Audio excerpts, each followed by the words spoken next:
Mais lui, s'il veut filmer, il peut filmer. Comment?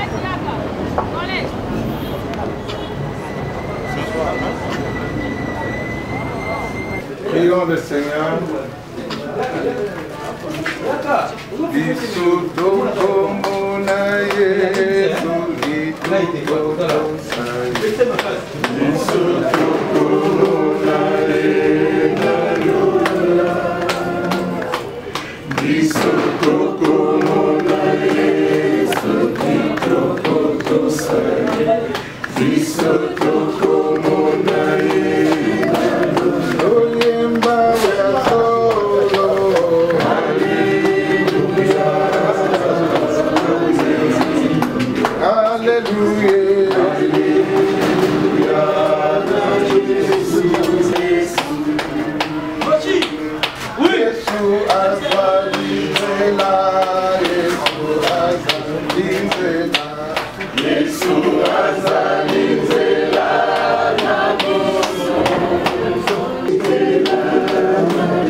La vie est un don de Dieu.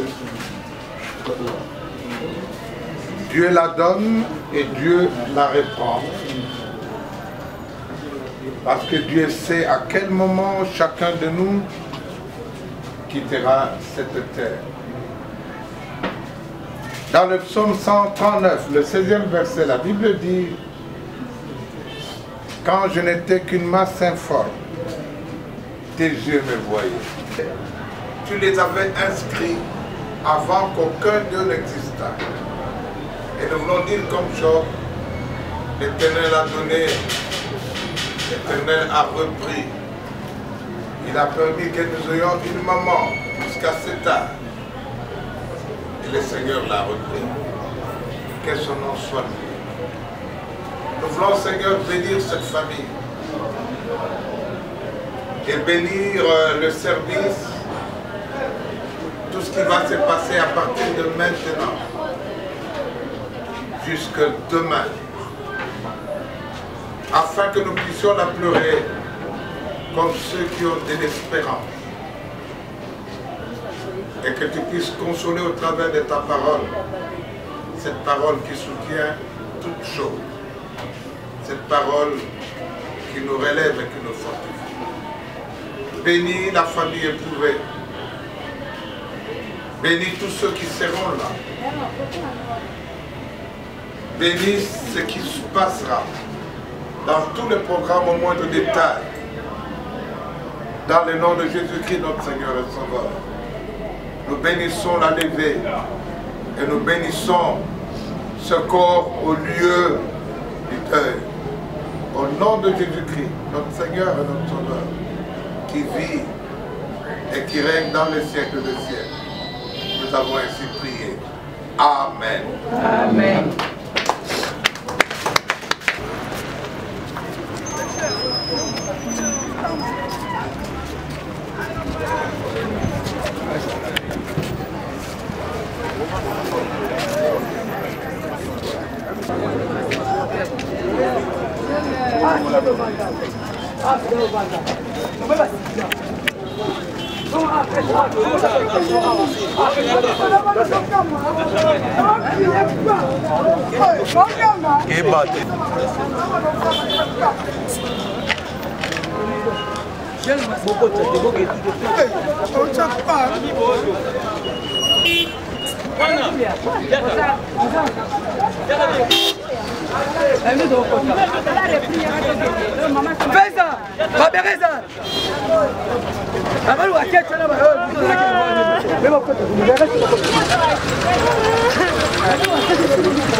Béton.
Nous debout, s'il vous plaît. Éternel notre Dieu, nous te bénissons parce que tu es Dieu. Tu t'appelles le commencement, le présent et la fin de toutes les choses. Tu as permis cette soirée que mon frère et ma soeur puissent t'entendre.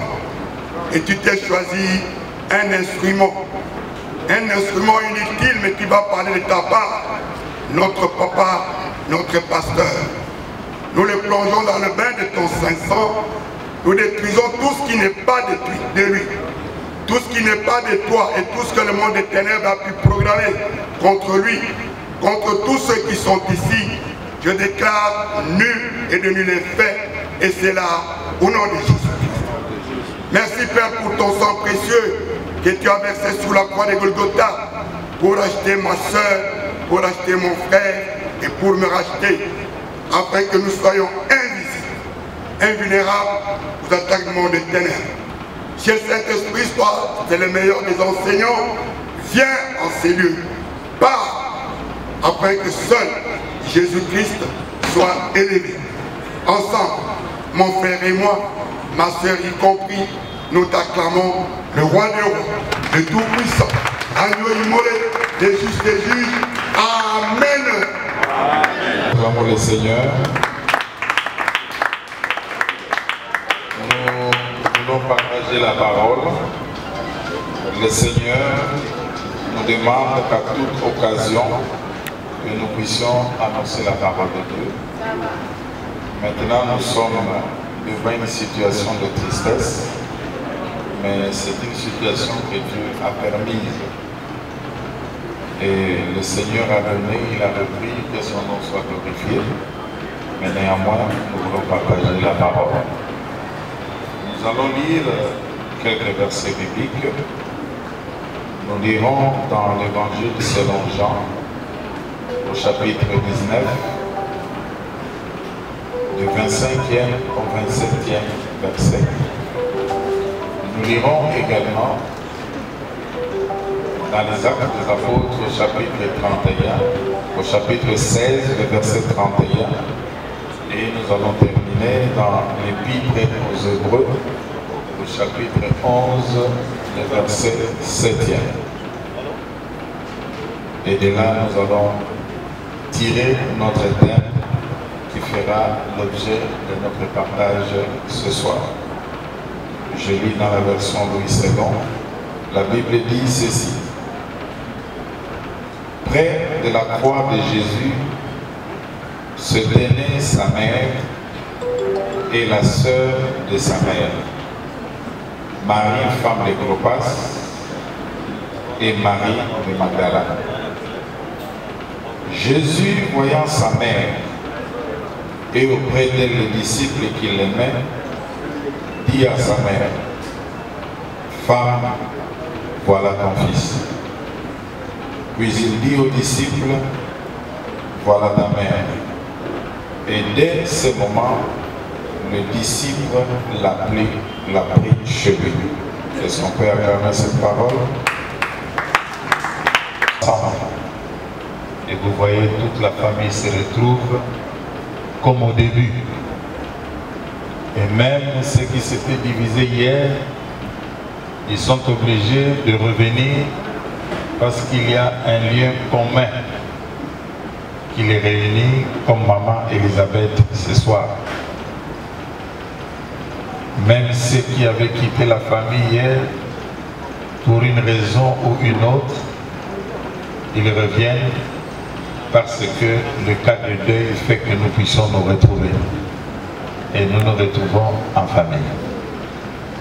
Et tous ceux qui viennent nous assister, des amis et connaissances avec qui nous sommes en train de partager la vie, ils forment aussi une famille pour nous. Et les membres de l'église où nous prions, ils viennent aussi pour nous consoler. Et l'église aussi est une famille. Nous voulons parler de la famille. Très souvent, dans les deuils, on n'en parlait pas, on parle de sujets. Après qu'une personne soit morte, viendra le jugement. On nous dit qu'on entend une voix qui venait du ciel, que ceux qui meurent dans le Seigneur se reposeront de leur travail et leurs œuvres vont le suivre. Mais aujourd'hui, je ne vais pas entrer dans ce domaine-là, mais j'entre dans le domaine de la famille. Regarde un peu ton frère qui est à côté de toi. Quand on parle de la famille, ce sont des personnes qui sont issues d'un même père ou d'une même mère. Si nous allons un peu plus loin, ce sont des personnes qui vivent dans une même maison. Ils constituent une famille. Il y a des domestiques, il y a tout le monde dans cette maison et ceux-là constituent une famille. Quand nous sommes à l'église, nous constituons une famille aussi. Et les amis intimes deviennent aussi les membres de notre famille. Parce que certains amis intimes valent même plus que les frères et sœurs avec qui nous sommes nés d'une même famille. Jésus était sur la croix, nous sommes à la période après la Pâque. Jésus était sur la croix Et la Bible dit que, sentant sa mort prochaine arriver, la Bible dit qu'il a vu des gens en face de lui. Il a vu sa mère, Marie. Il a vu les disciples qu'il aimait le plus. Dans certaines versions, on dit que c'est Jean qui était à côté. Il y avait aussi sa tante, Marie de Magdala. Pendant que Jésus était sur la croix, il avait l'autorité d'appeler les gens pour le défendre, même l'armée céleste. Il ne pouvait que donner un ordre pour que l'armée céleste descende pour les défendre, parce que ce que les sacrificateurs avaient fait, ce que les Romains avaient fait sur lui, méritait peut-être qu'il y ait une intervention divine pour que le Seigneur descende de la croix. Ses collègues dans le service, le Seigneur voyait très loin. C'est pourquoi il n'a pas appelé cette armée pour essayer de descendre et de détruire tout ce monde. Voyant sa mère, Jésus, une pensée traversa sa tête. La pensée qui traversa la tête de Jésus, c'était la famille. Et dans d'autres versions, on dit c'est Jean qui dormait sur sa poitrine. La Bible dit, il regarda sa mère et dit, femme, voilà ton fils. Fils, voilà ta mère. Et sur la croix, Jésus a créé une famille pour sa mère. Je voudrais dire, et surtout nous sommes dans ce deuil, nous les gens de Bandundu en tout cas, que ce soit un cousin, que ce soit un oncle, une tante, un papa Lek ou un papa Kouloute, serait intervenu pour que tu deviennes ce que tu es. Donc la famille, c'est un lieu de développement assisté. Et Jésus avait compris que la famille est sacrée et qu'on ne peut pas négliger la famille. Et pour que ceux qui sont là vivent bien, ils doivent rester dans un cadre bien qu'on appelle la famille. Et je veux dire à une personne ce soir, la famille est sacrée. On ne s'amuse pas avec la famille. Quel que soit ce que tu es devenu, quel que soit ce que tu pourrais devenir, quel que soit ce que tu as comme avoir, mais n'oublie pas que la famille est sacrée. Quelqu'un peut-il dire Amen? Amen. Est-ce qu'on peut acclamer le Seigneur? Jésus nous a fait comprendre cette notion, grande notion de la famille. Et Jésus pouvait mourir en paix. Je ne dis pas que Jésus a été tué, je dis Jésus pouvait mourir en paix parce que Dieu ne le tue pas. Dieu a rendu l'âme lui-même. Il a remis son souffle au maître des esprits. Et le jour où il a voulu ressusciter, il a ressuscité. Et il est revenu. Quelqu'un peut-il dire Amen? Amen. Donc Jésus va donner à chacun de nous un cadre où il doit évoluer. Et ce cadre, après lui, c'est la famille. Il ne faut jamais négliger sa famille, quel que soit ce que Dieu peut faire de toi. La famille est sacrée. Et ce qui est sacré est saint. Et si c'est saint, cette famille doit être sanctifiée par rapport au comportement que nous pouvons afficher, afin réellement de donner un cadre saint à cette famille que nous appelons sacrée. L'Église a été créée, l'Évangile a été annoncé, et des grands hommes de Dieu, Paul et Silas, ont commencé à prêcher. Et ceux qui avaient écouté la parole de Dieu, ils avaient une préoccupation. Paul et Silas, après avoir loué, la Bible dit, les chaînes sont tombées, les geôliers qui étaient là, ils avaient peur, et l'un a voulu même s'immoler, croyant que les prisonniers sont partis, mais la Bible nous enseigne que les prisonniers étaient là. Et voici la réponse de Paul. Il dit, posez ce soir, pourquoi on n'a pas dit, crois et tu seras sauvé avec l'église? Et si le Seigneur, Sauveur et Seigneur personnel, Et si jamais ta vie changeait, tu vas. Et certains prédicateurs disent, il faut commencer d'abord, il faudrait que le salut entre dans votre maison. Il faudrait que Dieu ouvre votre maison. Ne vous occupez pas d'abord de ce que le Seigneur t'a donné. Beaucoup de personnes, des grands hommes de Dieu, ne connaissent Jésus. Ils vont enseigner la famille des païens. Crois, oui, dans votre maison. Et si le salut entre dans votre maison, vous avez la bonne nouvelle ailleurs. Sinon, vous pouvez faire de grandes choses, mais quand vous vivez dans un milieu où il ne fait pas bon vivre, et les serviteurs sont plus dehors que dans les familles. Parce qu'ils disent qu'ils ne sont pas là. Que ton père soit sauvé. Et au moins, quand tu auras apporté ce message de salut, même païen, ta mère, même païenne, toi, et tu seras sauvé. Nous ne sommes pas contre les voisins, c'est avec ta famille. Quelqu'un peut dire Amen. Donc, apporter le message de la famille pour mourir, nous sommes en paix parce que nous savons cette famille qui vont très loin de lui ce qu'il est aujourd'hui. Et même si à la fin, quelqu'un peut dire Amen. C'est pourquoi vous voyez certaines personnes, ils deviennent millionnaires, ils se disent tiens, et moi j'habite ma campagne. Honore ton père et ta mère, ton père et ta mère, et celui qui a fait que votre papa. C'est pourquoi vous voyez les gens mourir trop jeunes. On va dire que non, c'est papa et maman sont des sorciers. Ce n'est pas la sorcellerie. Le fait que tu n'as pas honoré ces versets bibliques te rattrape. Ton père. Fais la paix avec ta mère. Fais la paix avec tes frères. Il y a d'autres personnes qui carrément quittent la famille. Vous savez, parce que je sais qu'il y a la sécurité. L'argent va circuler dans la famille et on n'aura pas de problème. Est-ce que je parle à quelqu'un?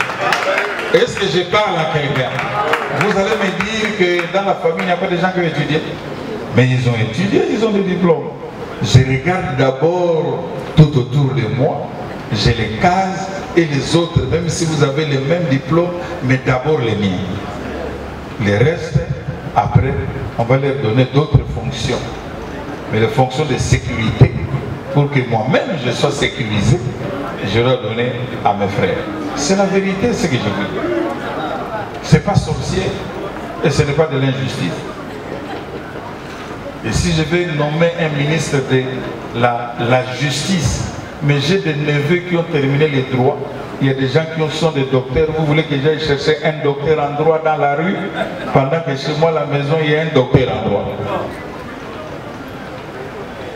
Et s'il n'y en a pas, j'ai mon frère qui est à côté là-bas, Isaac Yanfou, c'est un juriste, je fais de lui le ministre de justice. Je sais que je serai en sécurité. Donc, si Dieu permet qu'il y ait des choses qui arrivent dans ta vie, il faut sécuriser d'abord sa famille et le reste après. Sinon, tu auras des problèmes. Et Noé, il n'a pas tenu compte du comportement de ses enfants. Il a sauvé d'abord sa famille. Et le reste après. Quelqu'un peut-il dire Amen? Quelqu'un peut-il dire Amen? Je vous l'ai dit, mes frères, que la famille est sacrée. Ce qui est sacré est saint. Dieu nous a placés dans une famille. Nous n'avons pas demandé son avis. Il nous a imposé.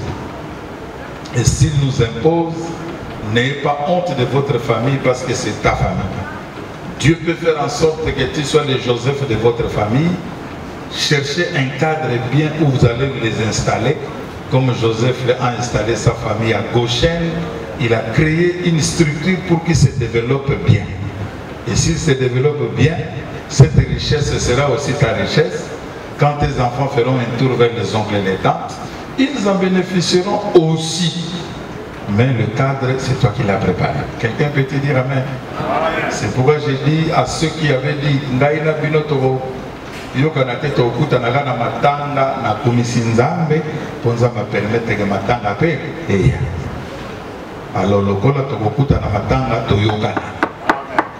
Quelqu'un peut-il dire amen? Si toi tu ne t'entendais pas avec l'un des frères, l'une des sœurs, l'occasion nous a été donnée, faites la paix. Réconcilions-nous parce que le ministère que Dieu nous lègue, c'est un ministère de réconciliation. Il faut faire la paix.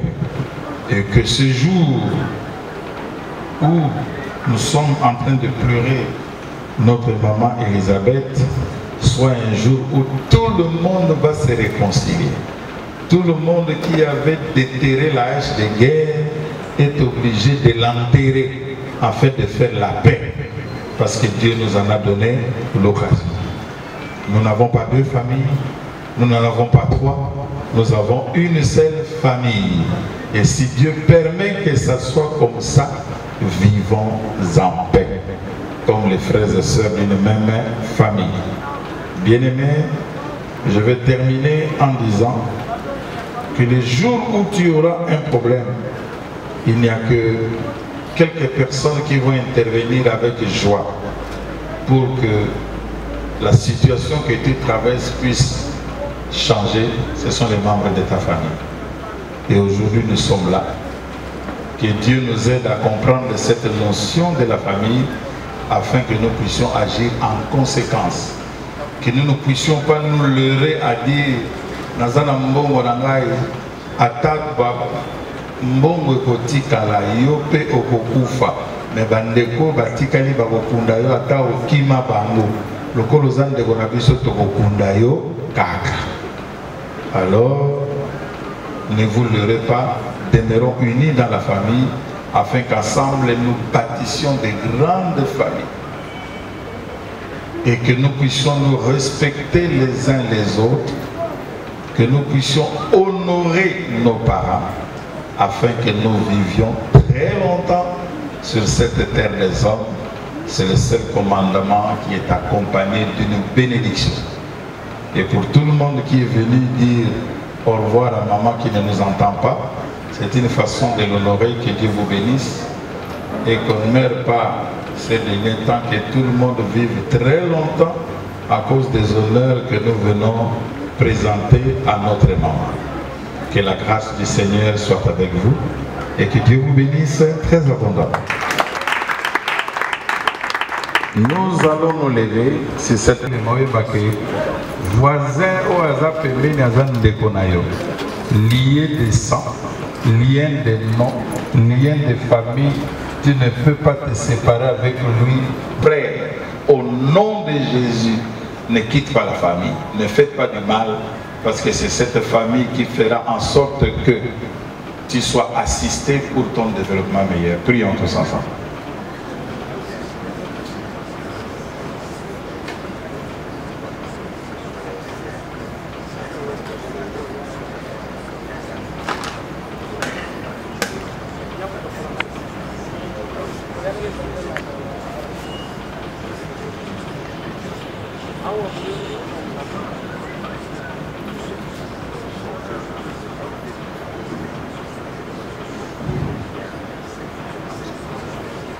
Seigneur, nous voulons te dire merci pour cette parole que tu nous as enseignée.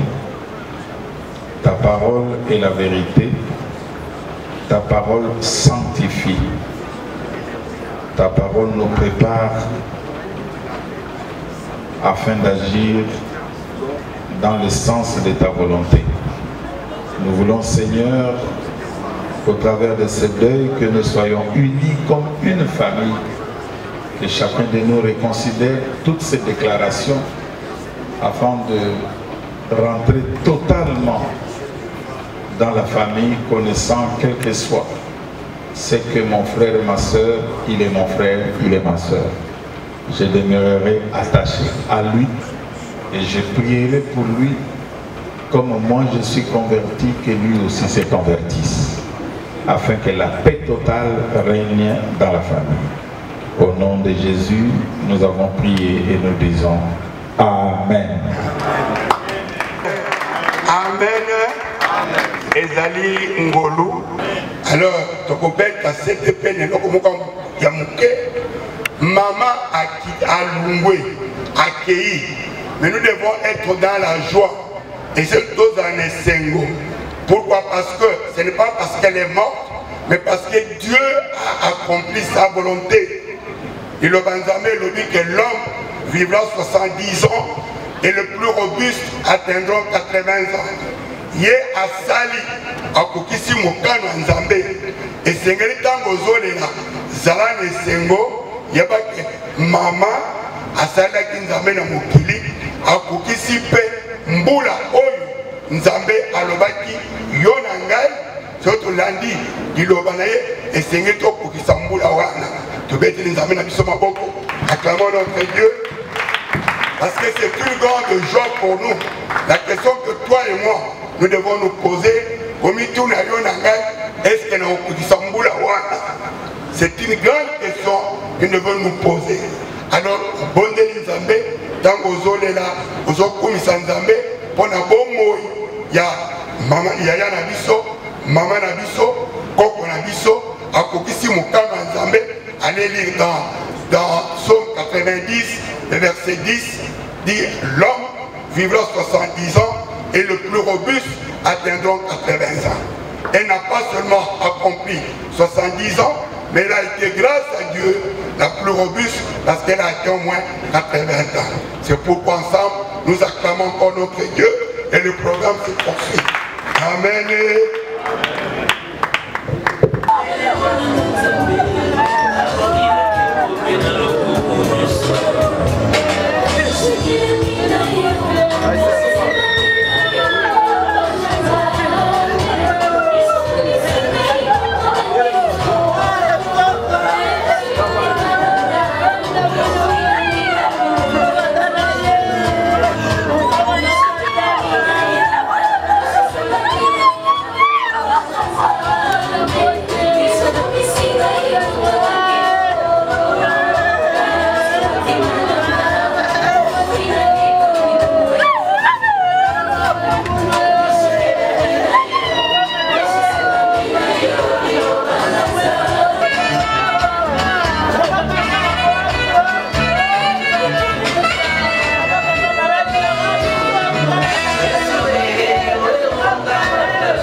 Oh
Amizala mabudu, amizala manunga, manunga mame magena kudari mame upela malosa katema. Amizala mukenda, amizala betega funda kadwe.